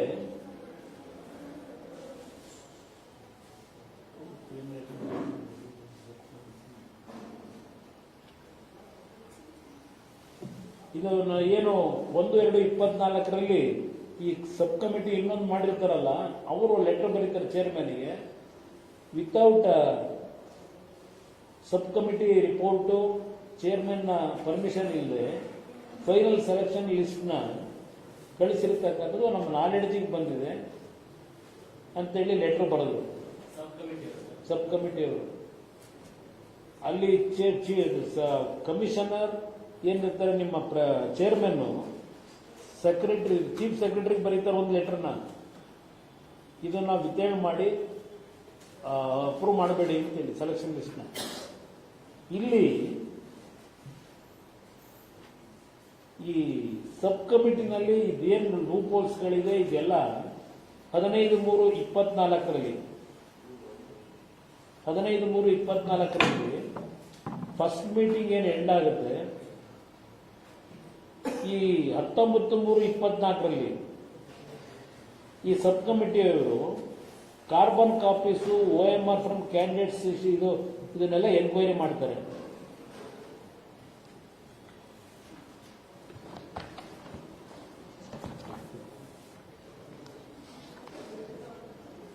ಇದು ಯಾಕೆ ಹೇಳ್ತಾ ಇದ್ದೀನಿ ಅಂದ್ರೆ, ಈ KIT ಬಗ್ಗೆ ಹೇಳ್ತಾರಲ್ಲ, ನೆನ್ನೆ ನಮ್ಮ ಗ್ರೇಟ್ ಹೋಮ್ ಮಿನಿಸ್ಟರ್ KIT ಇವೆಲ್ಲ ನನ್ನ ಪವರ್ ಇಟ್ಬಿಟ್ಟು ಎಲ್ಲ ತೆಗೆದು ಎಸ್ಬಿಡಿದೆ ಅಂತ ಹೇಳಿ, ಇಲ್ಲಿ ಕರ್ನಾಟಕ ಲೋಕಸೇವಾ ಆಯೋಗದವರು 16/3/24 ನಡೆದಂತ ಸಭೆಯಲ್ಲಿ 24 ಅಭ್ಯರ್ಥಿಗಳ OMR ಉತ್ತರ ಪತ್ರಿಕೆ ಅಭ್ಯರ್ಥಿ ಪ್ರತಿ ಅಂದರೆ ಕಾರ್ಬನ್ ಕಾಪಿಯನ್ನು ಪರಿಶೀಲಿಸುವ ಅಗತ್ಯತೆ ಇರುತ್ತದೆ. ಆಯೋಗವು ಅಭ್ಯರ್ಥಿಗಳಿಗೆ ನೀಡುವ ಪ್ರವೇಶ ಪತ್ರ ಹಾಗೂ ಪ್ರಶ್ನೆ ಪತ್ರಿಕೆಯಲ್ಲಿ ಅಭ್ಯರ್ಥಿಯ ಕಾರ್ಬನ್ ರಹಿತ OMR ಉತ್ತರ ಹಳೆಯ ಪ್ರತಿ ಅಂತಿಮ ಆಯ್ಕೆ ಪಟ್ಟಿ ಪ್ರಕಟಿಸುವವರೆಗೂ ಜೋಪಾನವಾಗಿ ಸಂರಕ್ಷಿಸಿಟ್ಟುಕೊಳ್ಳಬೇಕು ಮತ್ತು ಆಯೋಗವು ಯಾವುದೇ ಸಂದರ್ಭದಲ್ಲಿ ಹಾಜರುಪಡಿಸಲು ಸೂಚಿಸಿದಲ್ಲಿ ತಪ್ಪದೇ ಅದೇ ಪ್ರತಿಯನ್ನು ಹಾಜರಿಸತಕ್ಕದ್ದು ಎಂದು ಸೂಚನೆಯನ್ನು ನೀಡಲಾಗಿರುತ್ತದೆ. ಯಾವ ಮೀಟಿಂಗ್ನಲ್ಲಿ 16/3/24 15/3/24 ದೆನ್ ಈ ಕಾರ್ಬನ್ ಶೀಟ್ ಎಲ್ಲ ತಗೊಳ್ಳೋದಕ್ಕೆ ಇದು ಮಾಡ್ತಾರಲ್ಲ, ದೆನ್ ಅವ್ರು ಏನಾಗುತ್ತೆ 21/3/24 24 ಕ್ಯಾಂಡಿಡೇಟ್ ಇರ್ತಾರಲ್ಲ, ಅದರಲ್ಲಿ 20 ಜನ ಅಟೆಂಡ್ ಮಾಡ್ತಾರೆ. ಕರೆದಾಗ ಸಬ್ ಕಮಿಟಿ ಅವರು ಕರೀತಾರೆ 24 ಜನ, 24ರಲ್ಲಿ 20 ಜನ ಅಟೆಂಡ್ ಮಾಡಿದ್ರು, 4 ಜನ ಬರಲ್ಲ.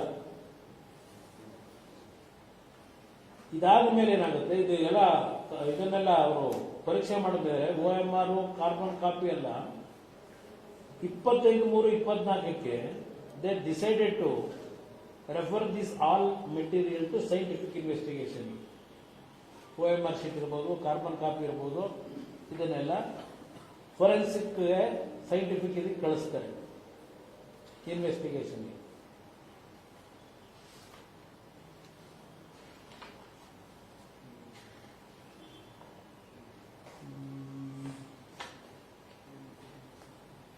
ಇಪ್ಪತ್ತೈದು 3/24 ಕೊಟ್ಟರು. ಸಭೆಗೆ ಆಗಿದ್ದ ಗೋಪ್ಯ ಶಾಖೆ ಅಧಿಕಾರಿ ಸಿಬ್ಬಂದಿ ತಾವು OMR ಉತ್ತರ ಪತ್ರಿಕೆಗಳು ಆಯೋಗ ಕೇಂದ್ರ ಕಚೇರಿ ಸ್ವೀಕೃತವಾದ ನಂತರ ತಮಗೆ ಹಂಚಿಕೆ ಮಾಡಿದ ಕರ್ತವ್ಯಗಳು ಕೃತಿಗಳ ಕುರಿತು ಕಾರ್ಯನಿರ್ವಹಿಸಿದ ಬಗ್ಗೆ ಲಿಖಿತ ಹೇಳಿಕೆಗಳನ್ನು 27/3 ಬೆಳಗ್ಗೆ 11:30 ಸಮಿತಿ ಮುಂದೆ ಆಯೋಗವನ್ನು ಸೂಚಿಸಿ ನಿರ್ಣಯಿಸಲಾಯಿತು. CCTV ದೃಶ್ಯಗಳನ್ನು ಪರಿವೀಕ್ಷಣೆ ಮಾಡಲಾಗಿದ್ದು ಕೆಲವೊಂದು ನ್ಯೂನತೆಯನ್ನು ಕಂಡು ಬಂದಿರುತ್ತದೆ. ಈ ನ್ಯೂನತೆಗಳ ಬಗ್ಗೆ ವೈಜ್ಞಾನಿಕ ಪರೀಕ್ಷೆಗೆ ಒಳಪಡಿಸಿ ಮತ್ತು ತಜ್ಞರ ವರದಿ ಪಡೆಯುವುದು ಸೂಕ್ತವೆಂಬ ಒಂದು ಸಮಿತಿಯು ಅಭಿಪ್ರಾಯಪಟ್ಟಿರುವುದರಿಂದ ಸದರಿ ವಿಷಯದ ಕುರಿತು ಚರ್ಚಿಸಿ ತೀರ್ಮಾನಿಸಲು ಸದರಿ ವಿಷಯವನ್ನು 26/3/24 ನಡೆಯಲು ಆಯೋಗ ಸಭೆ ಮಂಡಿಸಲು ಪತ್ರ ಬರೆದರು. ಇಲ್ಲಿ ದೆನ್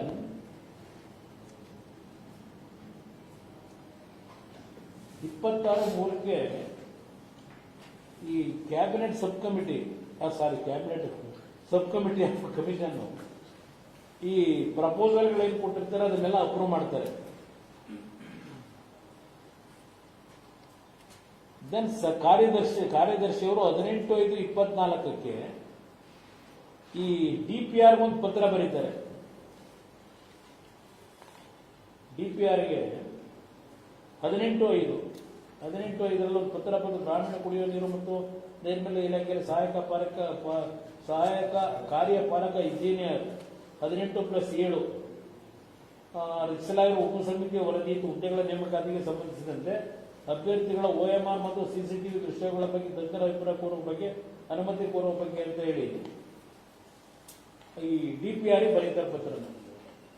ಕಾರ್ಯದರ್ಶಿ ಲೋಕಸೇವಾ ಆಯೋಗದವರು ಈ 27/6 DPR ಬರೋದ್ರಲ್ಲ, ಅದಕ್ಕೆ 25/6 ಮತ್ತೆ 27/5 ಬರೋದು. 25/6 secretary forwarded original OMR and available carbon copies etcetera in seal cover to FSL. ಅಂದ್ರೆ 25/6 FSLಗೆ ಸೀಲ್ಡ್ ಕವರ್ ಅಲ್ಲಿ ಇದನ್ನೆಲ್ಲ ಕಳಿಸ್ತಾರೆ. ಶೀಘ್ರ ವರದಿ ನೀಡುವಂತೆ ತಮ್ಮನ್ನು ಕೋರಲು ನಿರ್ದೇಶಿಸಲ್ಪಟ್ಟಿರುತ್ತೇನೆ ಅಂತ ಆಯಿತು, ಕಳಿಸಿದ್ರು FSL. ದೆನ್ FSLದು report relating to video files ಇದೆಯಲ್ಲ, ಈಗ ಏನಾಗುತ್ತೆ, ಈ ನಮ್ಮ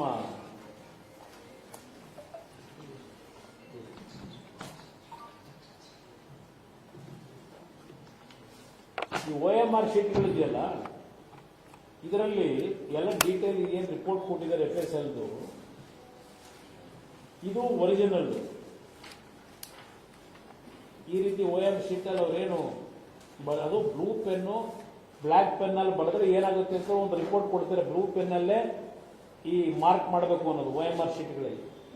ಬ್ಲೂ ಪೆನ್ನಲ್ಲಿ 2 ಥರ, ಬ್ಲ್ಯಾಕ್ ಪೆನ್ನಲ್ಲಿ ಮಾಡಿದ್ರೆ ಯಾವ ಥರ ಆಗುತ್ತೆ, ಈಗ ಏನಾಗುತ್ತೆ, ಎಕ್ಸಾಮ್ಗಳು ಯಾಕೆ ಬರೆಸ್ತಾರೆ, ಇದು ಯಾವುದು ಈಗ ಹೇಳ್ತಾ ಇದ್ದಿರಲ್ಲ ಮೊನ್ನೆ, ನಿಂತು ನಿಮ್ಮ ರೆಸಾರ್ಟ್ಗಳು ಅಲ್ಲಿ ಇಲ್ಲಿ ಎಲ್ಲ ರೈಡ್ ಆಯಿತು ಅಂತೇಳಿ ಬರ್ತಿರಲಿಲ್ಲ. ಈಗ ಮೊನ್ನೆ ಏನು ರೈಡ್ ಮಾಡೋರಲ್ಲ ನಿಮ್ಮ ಇಡಿ ಅವರು ವಿಲಾಗಳಿಗೆಲ್ಲ ಹೋಗಿ ಅಲ್ಲೆಲ್ಲ ಎಕ್ಸಾಮ್ ಕೂರಿಸಿ ಬರ್ಸೋದಕ್ಕೆ ತಯಾರು ಮಾಡಿದ್ರು ಅಂತೇಳಿ OMR ಶೀಟೆಲ್ಲ ಅಲ್ಲಿ ಕೊಟ್ಟರು ಅಂತೇಳಿ. ಇಲ್ಲಿ ಯಾವ್ಯಾವ ರೀತಿ ಇದರ ಡಿಫೆಕ್ಟ್ಗಳು ಮಗದೊಂದು ಎಲ್ಲ ಇಲ್ಲಿ ಇದು ಡಿಫೆಕ್ಟ್ ಇರೋದು ಎಲ್ಲ ಸಿಗಾಕೊಂಡಿದೆ. ಇದು ಯಾವಾಗ ತಿದ್ದರೆ ಇದೆಲ್ಲ ಸಿಗಾಕೊಂಡಿದೆ. ಯಾವ ಪರೀಕ್ಷೆದು, rural development assistant executive engineer, drinking supply, water supply. ಇದೇ ಖರ್ಗೆ ಅವರು, ಮಲ್ಲಿಕಾರ್ಜುನ್ ಖರ್ಗೆ ಅವರು, ಪ್ರಿಯಾಂಕಾ ಖರ್ಗೆ ಇದ್ದಂತ ಇಲಾಖೆ. ಇಲ್ಲಿ ನಡೆದಿರ್ತಕ್ಕಂಥ ವ್ಯವಹಾರ ಇದು.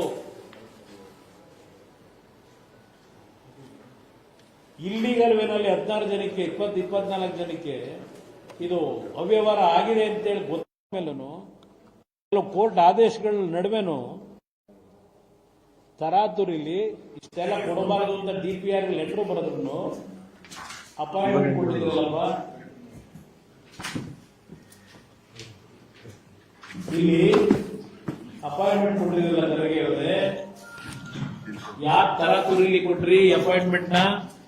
ನೀವತ್ತು ಇಷ್ಟೆಲ್ಲ ಕೊಟ್ಟರಲ್ಲ ರಿಪೋರ್ಟ್, ಈಗ ಆ ರಿಪೋರ್ಟ್ ಏನ್ ಮಾಡಿದಿರಿ ನೀವು? ಅವತ್ತು ಪಂಚಾಯತ್ ರಾಜ್ ಇಲಾಖೆ ಮಂತ್ರಿಯಾಗಿ ಇಷ್ಟೆಲ್ಲ ಅವ್ಯವಹಾರಗಳು ನಡೆದಿದ್ರು, ಅಪಾಯಿಂಟ್ಮೆಂಟ್ ಕೊಟ್ಟು ಸಂಬಳ ತಗತ್ತವ್ರೆಲ್ಲಾರು. ಯಾಕೆ ತರಾತುರಿಲಿ ಕೊಟ್ರಿ? ಇದೆಲ್ಲ ತನಿಖೆ ಮಾಡ್ಲಿಲ್ವಾ? ಬಹಳ ಪಾರದರ್ಶಕವಾದ ಆಡಳಿತ ಕೊಡ್ತಾರೆ. 24 ಜನ ಅಸಿಸ್ಟೆಂಟ್ ಎಕ್ಸಿಕ್ಯೂಟಿವ್ ಇಂಜಿನಿಯರ್ಗಳನ್ನ ಸೆಲೆಕ್ಷನ್ ಮಾಡೋದಲ್ಲ. ನಿಮ್ಮ KIT ಏನ್ ಆದೇಶ ಆಯ್ತು, ಹೈಕೋರ್ಟ್ ಅಲ್ಲಿ ಏನ್ ಆದೇಶ ಆಯ್ತು? ಹೈಕೋರ್ಟ್ ಅಲ್ಲಿ ಹೇಳ್ತಾರೆ CBI ಕೊಡಬೇಕು ಇದನ್ನ ಅಂತೇಳಿ. ಹೈಕೋರ್ಟ್ ಅಲ್ಲಿ ಇದು CBIಗೆ ಕೊಡ್ತಕ್ಕಂಥ ಸೂಕ್ತ ಅಂತ ಹೇಳಿ ಹೈಕೋರ್ಟ್ ಅಲ್ಲಿ ಏನ್ ಹೇಳ್ತಾರೆ,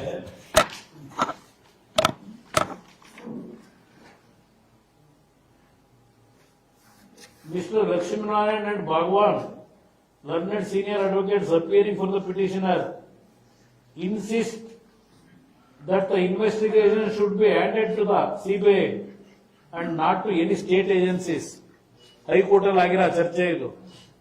ಅದಕ್ಕೆ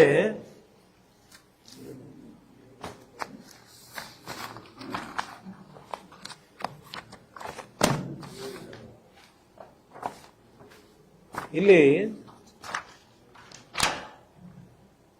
oral order in the high court of Karnataka,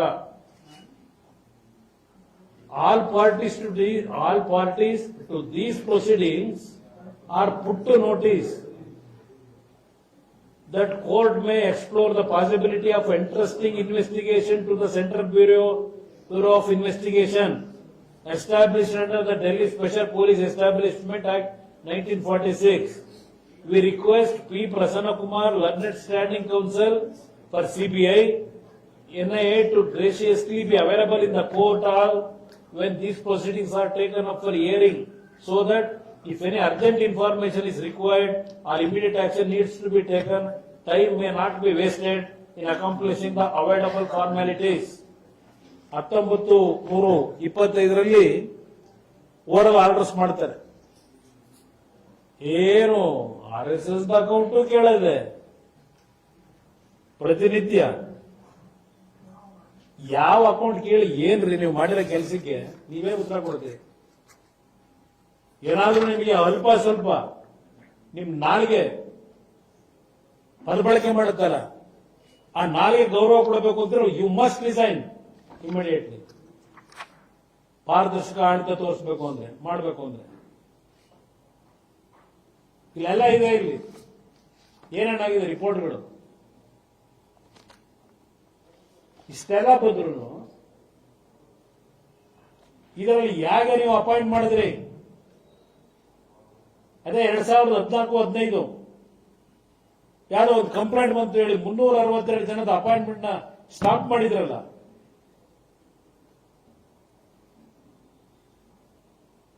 ಇದನ್ನ ಯಾಕಪ್ಪ ಕೊಟ್ಟೆ? ಅಪಾಯಿಂಟ್ಮೆಂಟ್ ಆಗಿದೆ ನಿಮ್ಮ ಇಲಾಖೆನಲ್ಲಿ ತರಾತುರಿಗೆ ಕೊಟ್ಟಿದ್ಯಾಕೆ? ಇಷ್ಟೆಲ್ಲ ಅಕ್ರಮ ನಡೀತಿದೆ ಅಂತಕ್ಕಂಥದ್ದು ಪ್ರೂವ್ ಆಗಿದೆ. ಇಲ್ಲಿ ಈಗಾಗಲೇ 1 ವರ್ಷದ ಸಂಬಳ ತಗೋತಾವ್ರೆ. ನೀವು ಕೇಟ್ ನನಗೆ ಪವರ್ ಇದ್ದಿದ್ರೆ ಕೇಟಿ ಸ್ಕ್ರಾಪ್ ಅಲ್ಲಿ QPSC ಯಾತಕ್ಕೆ ನಡೀತಾ ಇದೆ ಇಲ್ಲಿ? ಏನು ಇವರ ಲೀಡರು ಡೆಲ್ಲಿ ಒಳಗೆ ಯುವಕರಿಗೆ ನ್ಯಾಯ ದೊರಕಬೇಕು. ಏನ್ ದಿನ ಹೊಡೆದಿದ್ದ ಲೆಕ್ಚರ್ಗಿರಿ. ಇಲ್ಲೇನ್ ಮಾಡ್ತಾ ಇದ್ದೀರಿ? ಬೀದಿಗೆ ನಿಮ್ಮ ಅಪಾಯಿಂಟ್ಮೆಂಟ್ಗಳು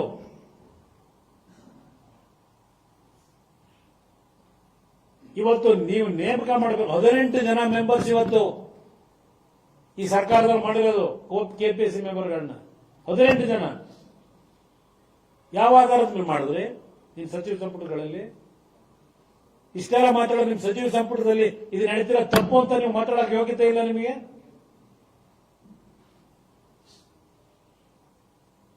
ಜ್ಞಾನೇಂದ್ರ ಕುಮಾರ್ ನಾನು ಗಮನಿತ ತಂದು ಹೇಳ್ಬಿಟ್ಟು ಹೋಗೋಣ, ಬರ್ತಾನೆ 2 ದಿವಸಕ್ಕೆ. ನೀವೇನು ಹೇಳಿಕೆ ಕೊಟ್ಟಿರೋದು?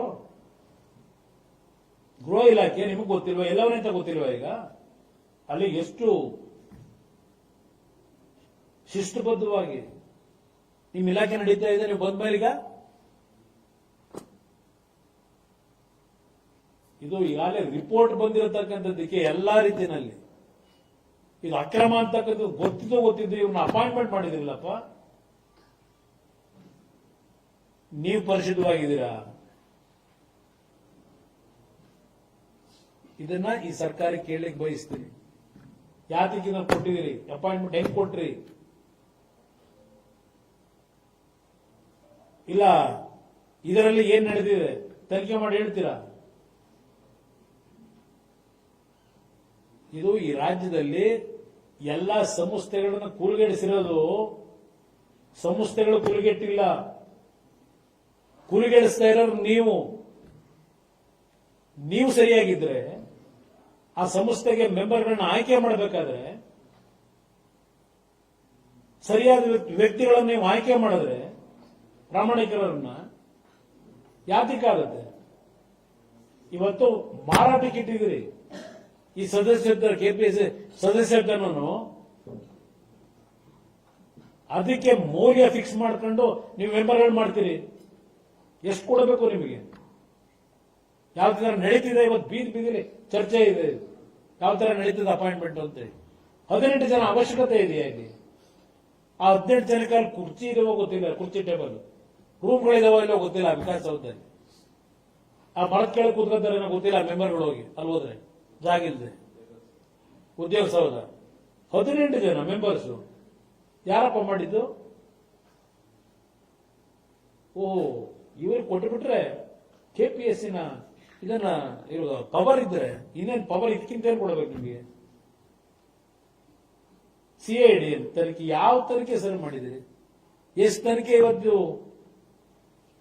ತನಿಖೆ ರಿಪೋರ್ಟ್ ತಗೊಂಡು ತೀರ್ಮಾನಗಳು ತಗೊಂಡಿದ್ದೀರಪ್ಪ ನಿಮ್ಮ ಸಚಿವ ಸಂಪುಟದಲ್ಲಿ? ಕೆಂಪಣ್ಣ ಆಯೋಗ 106 ಕೋಟಿ ಖರ್ಚು ಮಾಡಿದ್ರಿ ಆಯೋಗಕ್ಕೆ, ಎಲ್ಲೋಯ್ತದು? ಜಯಚಂದ್ರ ಸದನ ಸಮಿತಿ ಅದೆಲ್ಲೋಯ್ತಪ್ಪ?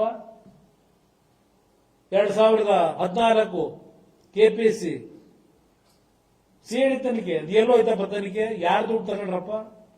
ಎಲ್ಲಿ ಕಂಡು ಹಿಡಿದ್ರಿ? ಯಾರ ಅಕೌಂಟಿನ ದುಡ್ಡು ಎಷ್ಟಿದೆ ಅಂತ ತಗೊಂಡ್ರಿ? ಏನ್ ತನಿಖೆ ಮಾಡ್ತೀರಿ? ಇದಕ್ಕೂ ಒಂದು ಸಿಐಡಿ ತನಿಖೆ ಅಂತ ಈಗ ಇಡೀದಾಯ್ತು. ಈಗ ಇವರು ಸಿಐಡಿ ತನಿಖೆ ಮುಚ್ಚಾಕೋದಿಕ್ಕ ಇಲ್ಲಿ ನಡೆದಿರೋ ಅಕ್ರಮಗಳನ್ನೆಲ್ಲ ಈಗ ಸಿಐಡಿ ತನಿಖೆ ಮಾಡೋದು ಇದಕ್ಕೆ ಪಶುವೈದ್ಯ ಅಭ್ಯರ್ಥಿಗಳದ್ದು. ಏನ್ ದಿನ ಕ್ಯಾಮೆರಾ ಮುಂದೆ ಹೇಳಿದ್ದು ಪ್ರತಿನಿತ್ಯ. ಸ್ವಲ್ಪ ನಾಲಿಗೆ ಬೀಗ ಹಾಕೊಳ್ಳಿ.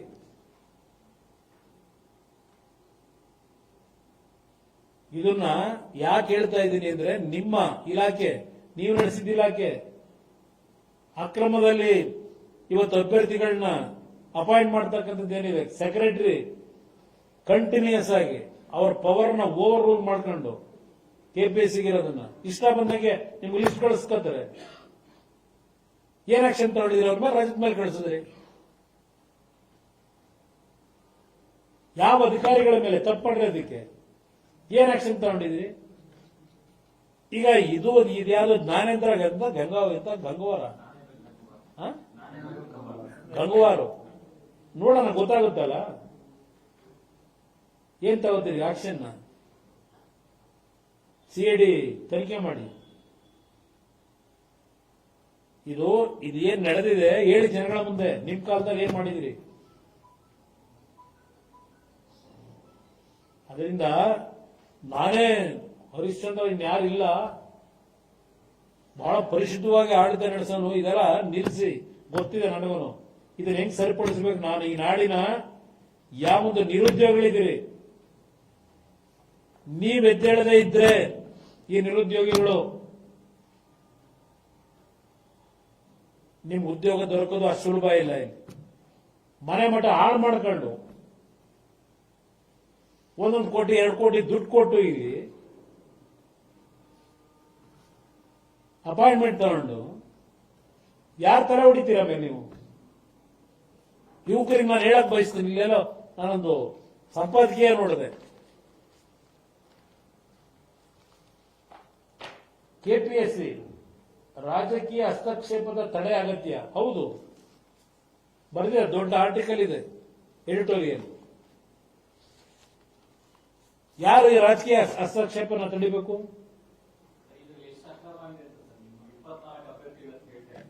ಅದು ಅವ್ರು ಖರ್ಗೆ ಅವ್ರು ಹೇಳ್ಬೇಕು. ಅವ್ರಿಗೆಲ್ಲ ಕ್ಯಾಲ್ಕುಲೇಷನ್ ಚೆನ್ನಾಗಿ ಮಾಡ್ತಾರೆ, ನಮ್ಗೆ ಚೆನ್ನಾಗಿ. ಯಾರು ಡೈರೆಕ್ಷನ್ ಎಲ್ಲಿ ಕೊಟ್ಟವ್ರೆ? ಅವ್ರನ್ನ ಅಪಾಯಿಂಟ್ಮೆಂಟ್ ಮಾಡ್ಕೊಳ್ಳಿ ಅಂತ ಡೈರೆಕ್ಷನ್ ಎಲ್ಲಿ ಕೊಟ್ಟವ್ರೆ? ಎಲ್ಲಿ ಕೊಟ್ಟವ್ರೆ? ಯಾವ ಕೋರ್ಟ್ ಆದೇಶ ಎಲ್ಲಿದೆ ಅವರಿಗೆ ಕೊಡೋದಕ್ಕೆ?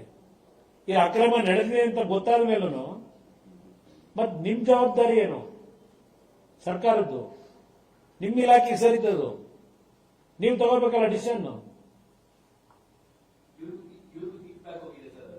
ಅದು ಅವ್ರು ಕೇಳಿ ಗೊತ್ತಿಲ್ಲ ನನಗೆ. ಯಾರು ಕಿಕ್ ಬ್ಯಾಕ್ ಹೋಗಿದೆ ಅವ್ರು ಹೇಳ್ಬೇಕು. ಯಾಕೆಂದ್ರೆ ಅವ್ರು ಪಂಡಿತರಲ್ಲ ಎಲ್ಲಾ ವಿಷಯದಲ್ಲೂ.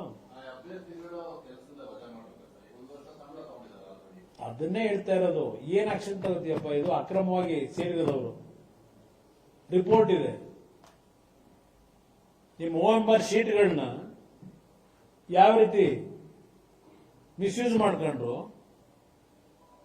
ಇದೆಲ್ಲ ಡೀಟೇಲ್ ಕೊಟ್ಟವರಲ್ಲ. ಇದು ಯಾಕೆ ಕೊಟ್ಟವ್ರು ಈ ರಿಪೋರ್ಟ್? ಇದು ಯಾಕೆ ಬಂದಿದೆ? ಇದ್ರೊಳಗೆ ಏನಿದೆ ಇದರಲ್ಲಿ ಗೊತ್ತಿಲ್ಲ ನಿಮಗೆ? ಇದನ್ನ ಯಾಕಪ್ಪ ಚರ್ಚೆ ಮಾಡಲ್ಲ? ಮೊದಲು ಮೆಂಬರ್ಗಳನ್ನ ಮಾಡಬೇಕಾದ್ರೆ 360 ಡಿಗ್ರಿ ನಡೀತದಲ್ಲಿ ಡೆಲ್ಲಿನಲ್ಲಿ. ಯಾರು ಇಂಪಾರ್ಟೆಂಟ್ ಸೆನ್ಸಿಟಿವ್ ಪೋಸ್ಟ್ಗೆ ಅಪಾಯಿಂಟ್ ಮಾಡಬೇಕಾದ್ರೆ 360 ಡಿಗ್ರಿ ಎನ್ಕ್ವೈರಿ ಮಾಡ್ತಾರೆ. ಅಲ್ಲಿ ಯಾತಕ್ಕೆ UPSC ನಲ್ಲಿ ಯಾತಕ್ಕೆ ಕಂಪ್ಲೇಂಟ್ ಬರಲ್ಲ? ಪ್ರತಿ ವರ್ಷ ನಡೆಸ್ತಾರಲ್ಲ ಎಕ್ಸಾಮ್ಗಳನ್ನ. ಇಲ್ಲಿ ಯಾಕೆ ಬರ್ತಾ ಇದೆ KPSC ಇದು? ಕರ್ನಾಟಕದಲ್ಲಿ ಕಳೆದ 20 ವರ್ಷದಿಂದ ಇಲ್ಲಿ ಮೆಂಬರ್ ನೀವು ಬೇವಿನ ಮರ ನೆಟ್ಬಿಟ್ಟು ಮಾವಿನಕಾಯಿ ಕೊಡ್ಲಿಲ್ಲ, ಕಿತ್ಲೆಹಣ್ಣು ಕೊಡ್ಲಿಲ್ಲ ಅಂದ್ರೆ ಕೊಡ್ತದ ಬೇವಿನ ಮರ? ನಿಮ್ಮಲ್ಲಿದೆ ಲೋಪದೋಷ. ಇಲ್ಲಿ ಜಾತಿ ಹೆಸರಿನಲ್ಲಿ ಆ ಜಾತಿನಲ್ಲಿ ಮಾಡಿದ್ರೆ ಆ ಜಾತಿ ಓಟ್ ನಮಗ್ ಬರುತ್ತೆ, ಇಲ್ಲ ಇಷ್ಟು ದುಡ್ಡು ತಗೊಂಡ್ರೆ ಅವನು ಪರಿಶುದ್ಧವಾಗಿರ್ತಾನೆ, ದುಡ್ಡು ಕೊಟ್ಟು ಬಂದ್ರೆ. ಈ ಅಳತೆ ಇಟ್ಕೊಂಡು ನೀವು ಅಪಾಯಿಂಟ್ಮೆಂಟ್ ಮಾಡಿದ್ರೆ KPSC ಉಳಿಸ್ತೀರಿ ನೀವು. ಇನ್ನ 50 ವರ್ಷ ಆದ್ರೂ ಇಂಥ ಆಡಳಿತ ನಡೆಸ್ಕೊಂಡು ನೀವು ಆ KPSC ಉದ್ಧಾರ ಮಾಡ್ತೀರಾ ನೀವು? ನಿಮಗೆ ಗೊತ್ತಿರುವ ಇಲ್ಲಿ ಏನು ನಡೀತಿದೆ ಹೇಳಿ ಸರ್.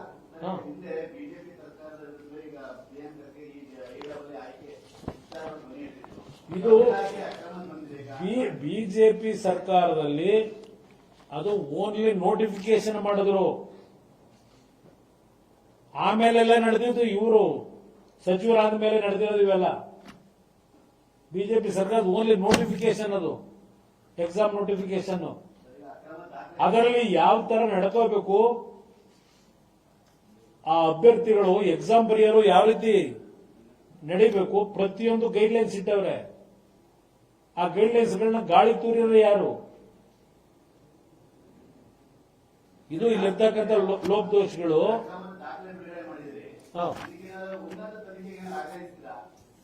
ತನಿಖೆಗಲ್ಲ, ಮೊದಲು ಇಷ್ಟೆಲ್ಲ ಭಾಷಣ ಮಾಡ್ತಾರಲ್ಲ, ರಾಜೀನಾಮೆ ಕೊಟ್ಟು ಹೊರಗೆ ಬಂದು ರಾಜಕೀಯ ಮಾಡಬೇಕು. ಇಲ್ಲಿ ಅಧಿಕಾರ ಕೊಟ್ಟಿದ್ರಲ್ಲ, ವಿಷಯ ಗೊತ್ತಿದ್ದು ಇಂಥವ್ರನ್ನ ಹೆಂಗ್ ಅಪಾಯಿಂಟ್ಮೆಂಟ್ ಮಾಡ್ಕೊಂಡಿದ್ದೀರಿ? ಇಷ್ಟೆಲ್ಲ ಇದ್ದು ಮೆಟೀರಿಯಲ್ ಇದೆ, ಕಾರ್ತಿಕ್ ಮೌಲಿಕ ಶರಣ ಆಗಿದೆ. ಬರೀ ಇದ್ರ ಬೇರೆ ಹೇಳ್ತಿರಲ್ಲ, ಈಗಲೂ ನಿರಂತರವಾಗಿ ನಡೀತಾ ಇದೆ ಇಲ್ಲಿ.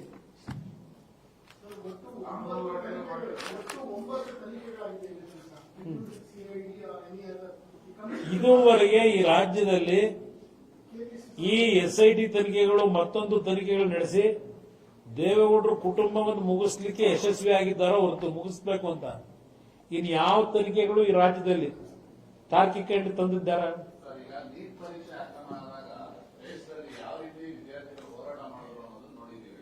ನಾನು ಅದಕ್ಕೆ ಇಲ್ಲಿಯ ಧಾರವಾಡದಲ್ಲಿ ನಿನ್ನೆ ಅವರೇ ರೆಫರ್ ಮಾಡೋರೆ, ಪ್ರಿಯಾಂಕ ಖರ್ಗೆ ಅವರೇ.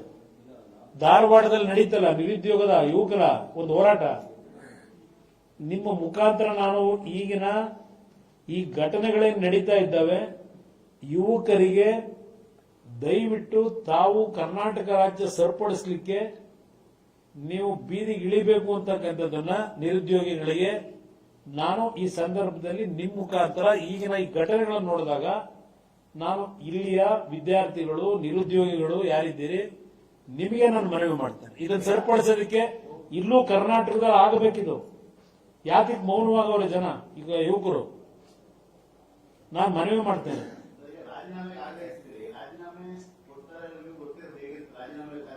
ಇದು ನಾನು ಅದಕ್ಕೆ ಹೇಳ್ತಾ ಇರೋದು, ಇಷ್ಟೆಲ್ಲ ಅಕ್ರಮ ಆದ್ರೂ ಅಪಾಯಿಂಟ್ಮೆಂಟ್ ಕೊಟ್ಟಿದ್ದೀರಿ, ಇದು ನಿಮ್ಮದೇ ಜವಾಬ್ದಾರಿ, ಸರ್ಕಾರದೇ ಜವಾಬ್ದಾರಿ.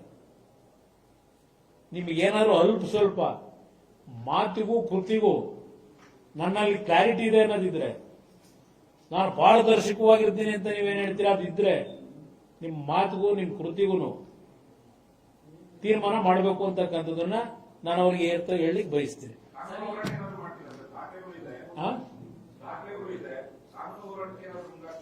ಈಗಾಗಲೇ ಅಪಾಯಿಂಟ್ಮೆಂಟ್ ಕೊಟ್ಟವರಲ್ಲ, ಕಾನೂನಲ್ಲಿ ಕೆಲವು ತೀರ್ಪು ಕೊಟ್ಟರು.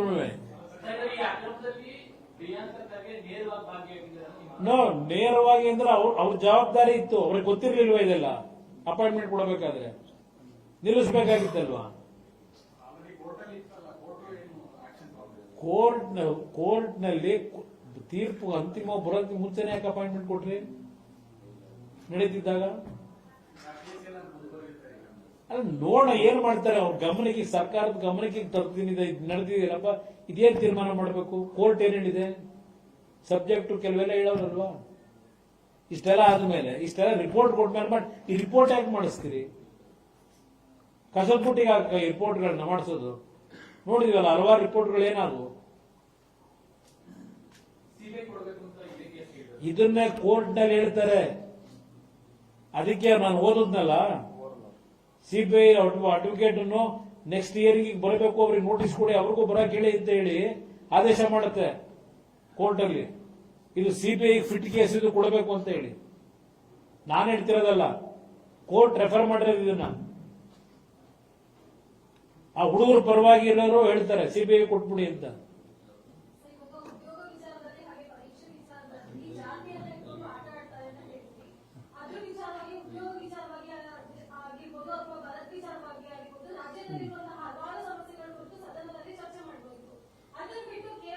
ನೀವು ಸದನದಲ್ಲಿ ಇರೋದನ್ನ ಕೇಳಿ ಅಮ್ಮ, ನಾನ್ ಸದನದಲ್ಲಿ ಇಲ್ಲ.